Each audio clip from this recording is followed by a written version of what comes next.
O primeiro palestrante do seminário Gestão Pública e Controle Social foi Walter Penink Caetano. Ele faz parte da Conan, uma empresa que presta consultoria em administração municipal. Ele abordou assuntos como a Lei da Transparência e a Lei de Acesso à Informação Pública.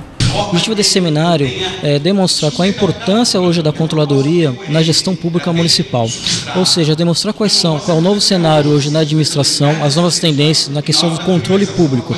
Ou seja, na relação com o terceiro setor, na relação com o lei de acesso à informação, na questão da orientação com o servidor público, nas auditorias e no relacionamento com o Tribunal de Contas de São Paulo. Durante o evento, também foi feito o lançamento oficial do portal da Controladoria, que traz notícias atualizadas do Tribunal de Contas da União e do Tribunal de Contas do Estado de São Paulo. Do qual demonstra todos os seus manuais, as suas instruções, vídeos da CGU, ferramentas do Tribunal de Contas de São Paulo, ou seja, para disseminar o conhecimento para todos os servidores e cidadãos do município. O chefe da Controladoria Geral da União do Estado de São Paulo também acompanhou o evento. Uma democracia se faz com conhecimento e o conhecimento tem que estar acessível a todos os cidadãos. Então, atuações como essa, implantação desses sites de transparência, de controle, estimulando o controle social, só tende a fortalecer a gestão municipal.